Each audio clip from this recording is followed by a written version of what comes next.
قرآن مجید میں اللہ تعالیٰ نے اپنی عبادت کے ساتھ ہی والدین کے ساتھ نیکی کرنے کا حکم ارشاد فرمایا ہے۔ کئی جگہوں پہ قرآن مجید میں ارشاد فرمایا، سورہ بقرہ میں پہلے پارے میں فرمایا اللہ کے علاوہ کسی کی عبادت نہ کرو اور اپنے والدین کے ساتھ احسان کرو۔ والدین انسان کے لیے کتنا بڑا درجہ رکھتے ہیں، کیا ان کے ساتھ تعلق رکھنا، ان کی خدمت کرنا، ان کے ساتھ اچھے طریقے سے پیش آنا یہ ایک معاشرتی ضرورت ہے؟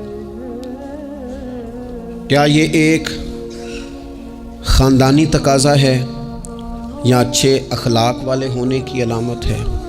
نہیں، بلکہ یہ ایک دینی، روحانی اور ایمانی ضرورت ہے۔ کیوں کہ نبی اکرم نور مجسم صلی اللہ تعالیٰ علیہ وسلم سے جب پوچھا گیا تھا کہ یا رسول اللہ صلی اللہ تعالیٰ علیہ وسلم، ماں باپ کیا ہیں، ماں باپ کے بارے میں کچھ فرمائیے، تو حضور نے فرمایا تمہاری جنت بھی ہیں اور تمہارے لیے دوزخ بھی ہیں۔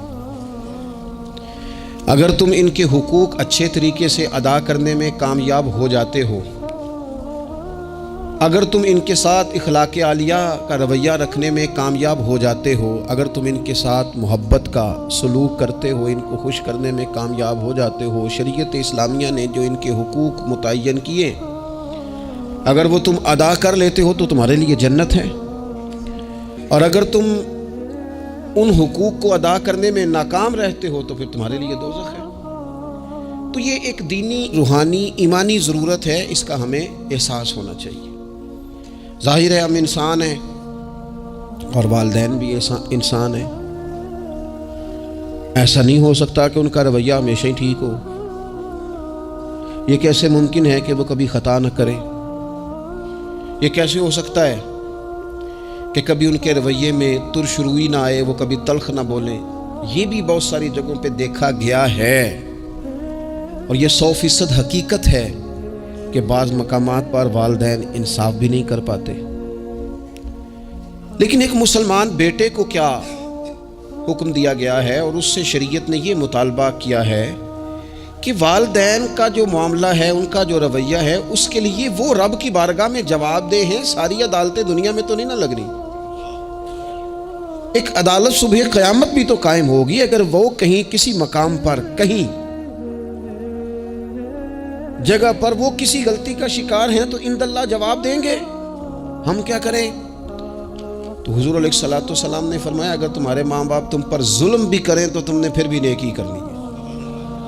تمہارے رویے سے خیر ہی پھوٹنی چاہیے، تمہارے لب و لہجے سے ان کے لیے ہمیشہ خوبصورت رائے کا اظہار ہی ہونا چاہیے، تمہارے بازو ان کے لیے ہمیشہ کھلے رہنے چاہیے، اور تمہیں ان کے معاملے میں ہمیشہ اپنے رب کو جواب دینے کا تصور قائم رکھنا چاہیے، تمہارے اندر کہیں کمزوری نہ آئے۔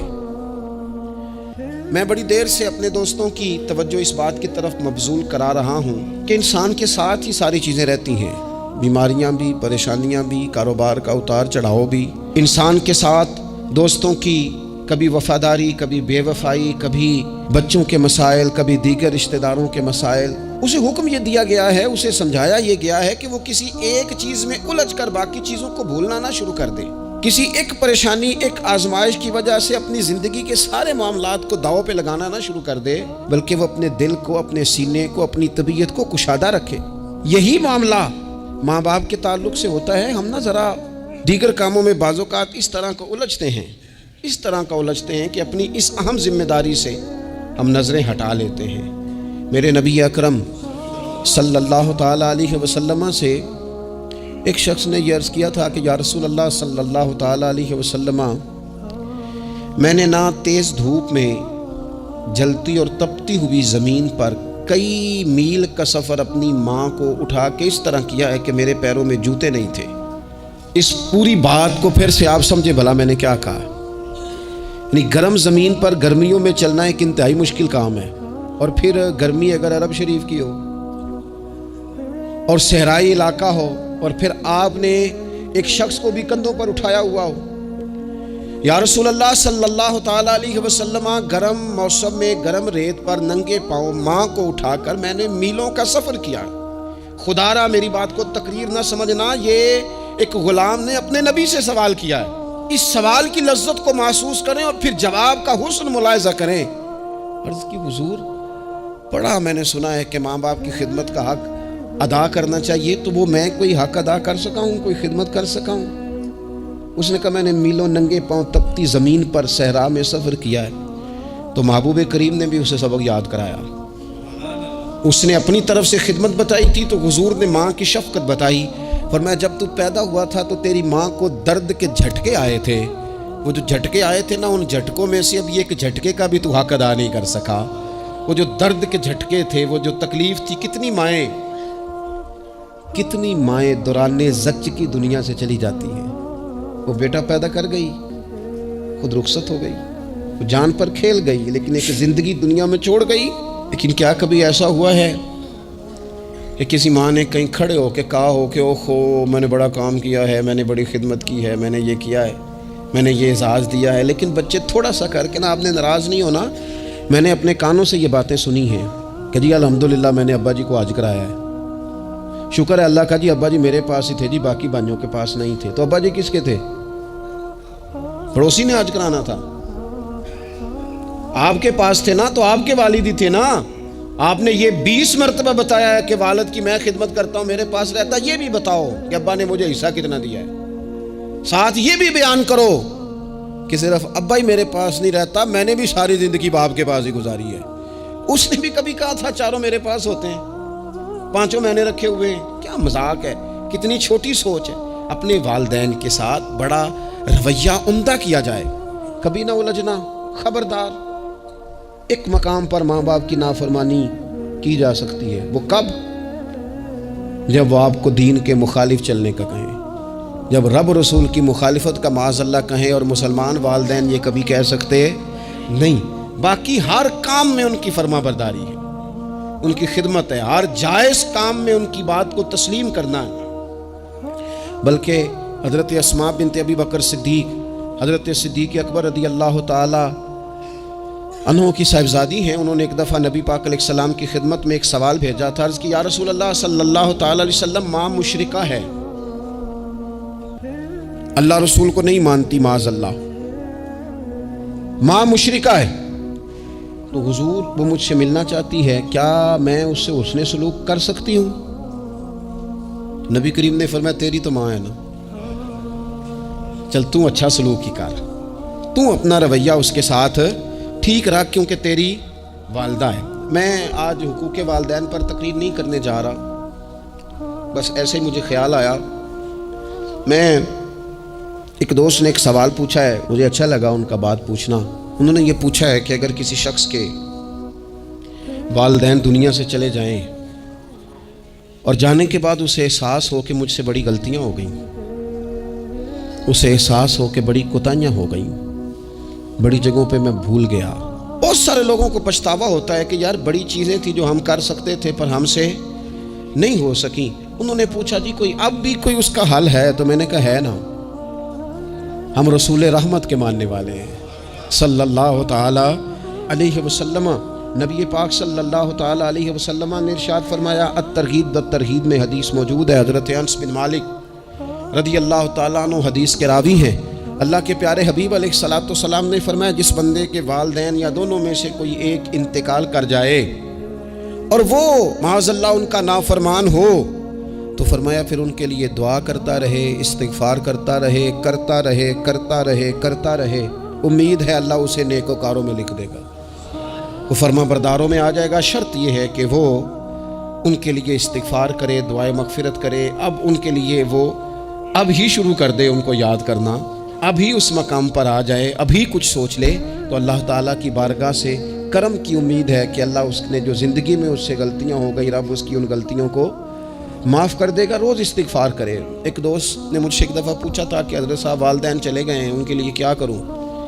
تو بڑی بڑی چیزیں بھی کی جا سکتی ہیں، لیکن میں نے اپنے اس محبت والے دوست کو یہ محبت والا مشورہ دیا تھا کہ میں چونکہ آپ کو جانتا ہوں آپ نماز میں کوتاہی کرتے ہیں، آپ نہ نماز پڑھنی شروع کر دیں، وہ کہنے لگے جی وہ تو میں پڑھوں گا، والدین کے لیے کیا کروں؟ میں نے کہا نماز پڑھیں، ہر نماز کی آخری رکعت میں کہو گے نا ربنا اغفر لی ولوالدیّ، کہو گے نا ہر نماز میں، تو کتنا بڑا اجر ملے گا آپ کے والدین کو۔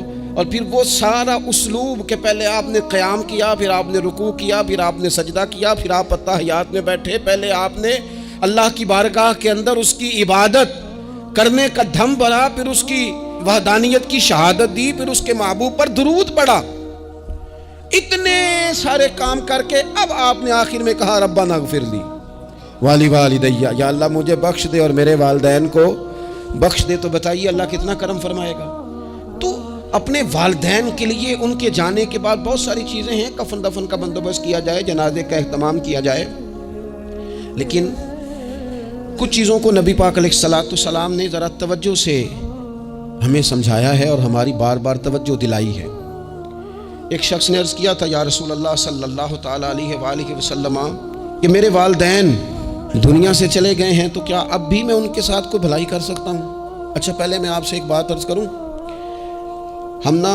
ہمیں موقع ملتا ہے ختمات شریف پہ جانے کا، اِصال ثواب کی مجالس میں حاضری کا، اور پھر اللہ تعالیٰ یہ بھی موقع دیتا ہے کہ بعض اوقات مسلمانوں کے لیے دعا کرتے ہیں اور ہمارے ذمے لگا دیا جاتا ہے کہ جناب اتنا اِصال ثواب کرنے کے لیے اہتمام کیا گیا ہے تو یہ آپ کر دیں۔ تو ہم پتہ کیا کرتے ہیں، ہم کہتے ہیں کہ جناب جانے والے کا نام بتاؤ، نام بتاتے ہیں تو ہم فلاں بن فلاں کہہ کے جو نام بتایا جاتا ہے ان کے لیے دعا کر دیتے ہیں، لیکن جب والدین کے لیے دعا کرتے ہیں پھر نام تو نہیں نہ لیتے، پھر کیا کہتے ہیں یا اللہ میرے والد کو بخش دے، میری والدہ کی مغفرت۔ اس کا مطلب ہے وہ دنیا سے چلے گئے، آج بھی ماں باپ ہیں، وہ رخصت ہوئے، انہوں نے پردہ کیا، ان کی روح کا رشتہ ٹوٹا ہے پر تیرا رشتہ ان کے ساتھ آج بھی قائم ہے، تیرا تعلق ان سے ٹوٹ سکتا، وہ تیرا تعلق، میں نے ایک دفعہ پہلے بھی کہا تھا میرا بیٹا شاید قد میں مجھ سے تھوڑا اونچا ہو گیا ہو اور اللہ تعالیٰ نے مجھے بڑے محبت والے سنگی دیے، میں نے اپنی حیثیت اہمیت سے بڑھ کر دنیا میں محبت پائی، لیکن میں نے اپنی زندگی میں سب سے زیادہ اپنے والد کی کمی محسوس کی، میں بڑی محسوس کی۔ ابھی بھی کبھی کبھی سوچتا ہوں کہ کچھ باتیں صرف ان سے ہو سکتی ہیں، کسی اور سے نہیں ہو سکتی۔ کبھی کبھی محسوس ہوتا ہے کہ ان کے دامن کے اندر ٹھنڈ کے موقع پر نگ ملتا تھا اور گرمی کے موقع پر ٹھنڈی ہوا آتی تھی۔ یہ خاص انہی لوگوں کا وتیرہ ہے، یہ انہی کا خاصہ ہے، پتہ نہیں اللہ نے کس طرح ان لوگوں کو بنایا ہے اور کس طرح کا یہ رشتہ بنایا۔ تو نبی اکرم صلی اللہ تعالیٰ علیہ وسلم کی خدمت عالی مرتبت میں عرض کیا، صحابی نے سنن ابو داؤد شریف میں حدیث ہے، عرض کی یا رسول اللہ صلی اللہ تعالیٰ علیہ وسلم میرے والدین چلے گئے تو کیا میں ان کے جانے کے بعد بھی ان کے لیے کچھ کر سکتا ہوں؟ تو نبی پاک نے 5 باتیں ارشاد فرمائیں۔ فرمایا ہاں، ایک تو ان کے لیے دعا مانگا کر، دوسرا اللہ کے محبوب نے فرمایا ان کے لیے استغفار کیا کر، تیسرا رسول کریم علیہ السلام نے فرمایا اگر انہوں نے کسی سے کوئی وعدہ کیا تھا تو اسے پورا کر دے، اگر تجھ سے ہو سکے، اور رسول کریم علیہ السلام نے فرمایا اگر ہو سکے تو ان کی طرف سے صلہ رحمی بھی کر، یعنی ان کے رشتہ داروں سے اچھا سلوک کر، اپنے چچاؤں کے ساتھ تو نیکی کر، اور اگر تیری والدہ کی طرف سے تو نیکی کرنا چاہے تو اپنے ماموں کے ساتھ، خالاؤں کے ساتھ تو اچھا سلوک کر، اور پھر 5ویں نمبر پر محبوب نے فرمایا اپنے والد کے دوستوں کی تعظیم کر، ان کے لیے تیرے دل میں اچھے جذبات ہوں، تو اکرام کر دوستوں کا۔ اور والد کے دوستوں کے اکرام کا تو اتنا بڑا درجہ ہے کہ حضرت ابو بردہ رضی اللہ تعالیٰ عنہ تشریف لائے مدینہ طیبہ میں، حضرت ابو بردہ مدینہ طیبہ میں تشریف لائے تو حضرت عبداللہ ابن عمر رضی اللہ تعالیٰ عنہ ان سے ملنے پہنچ گئے فٹافٹی۔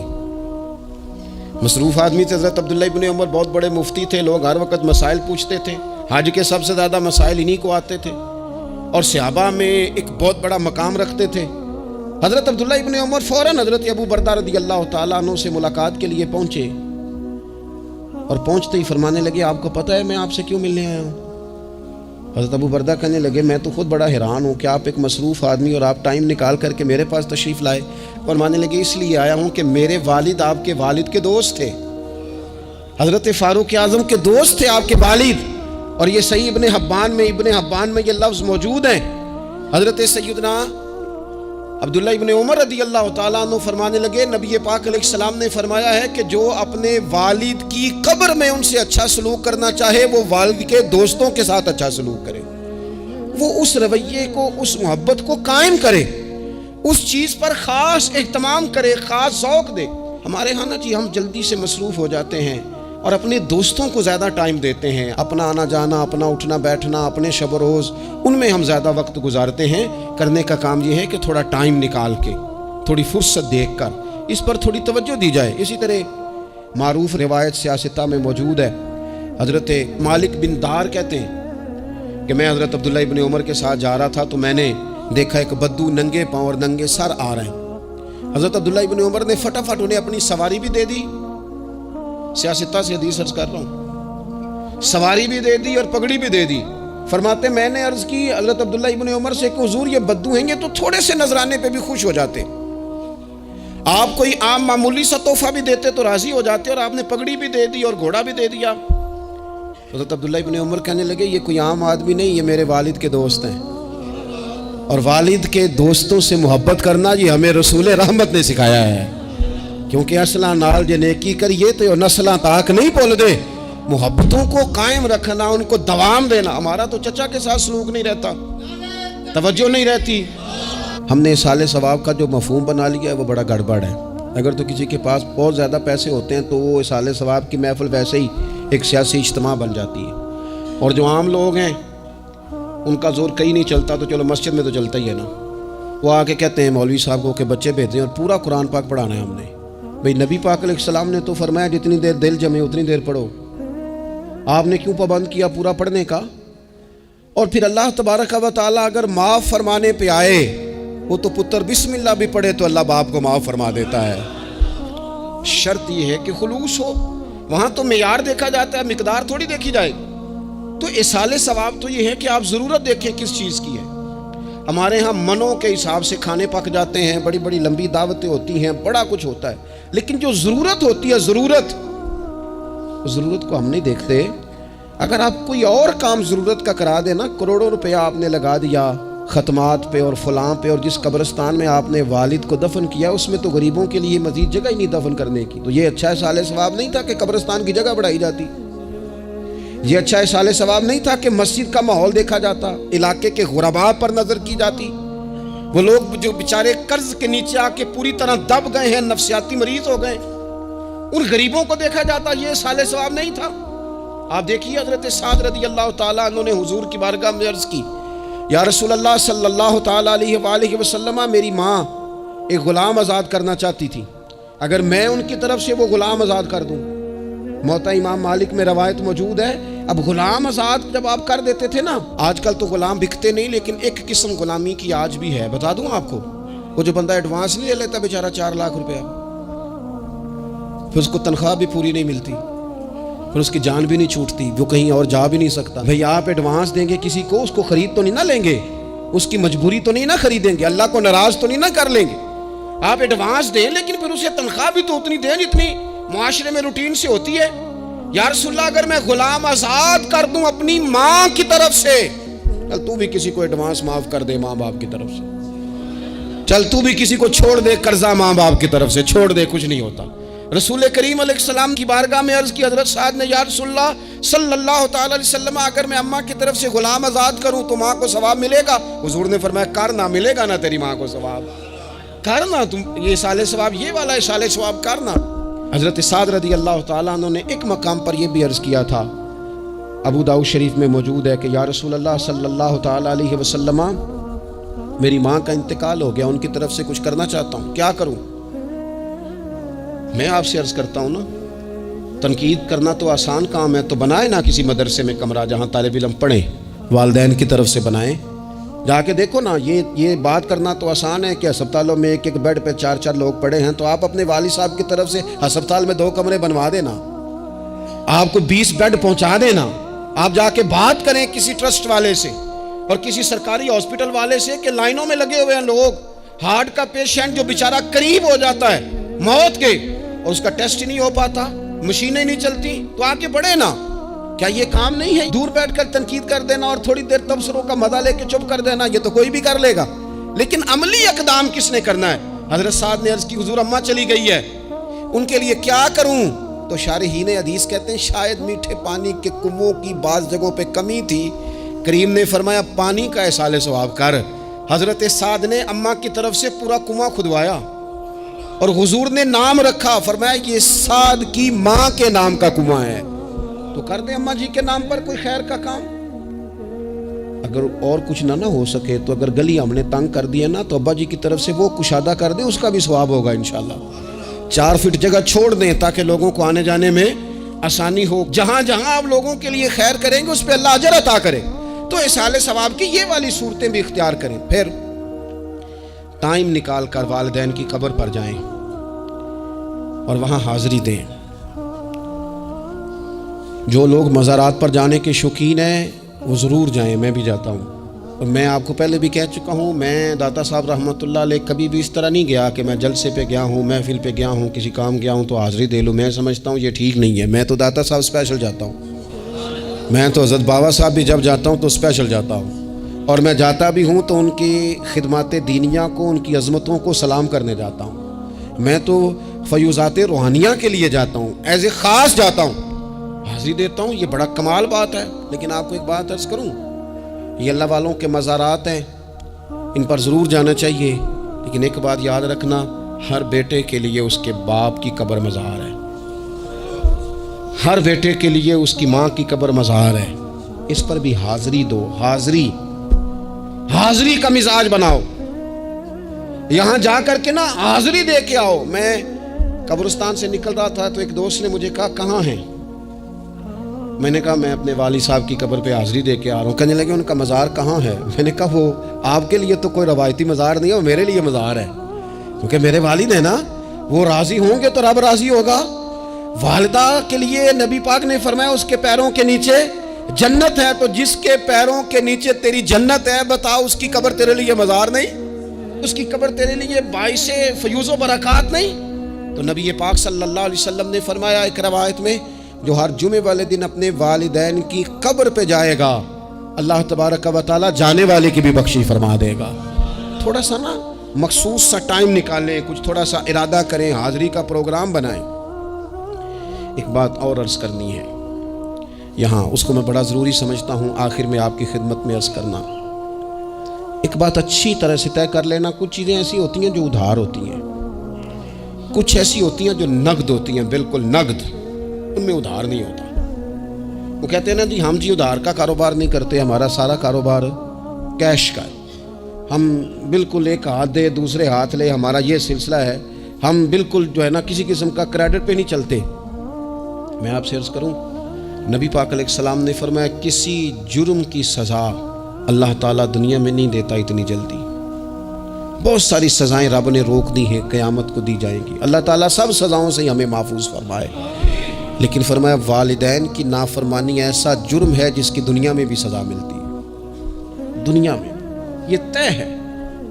حضور علیہ السلام نے کبھی کسی شخص کے لیے دعائے ضرر نہیں کی.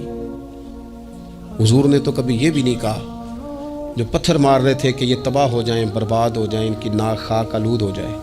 لیکن سیڑھیاں چڑھتے ہوئے جو مشہور حدیث ہے, محبوب نے آمین کہا.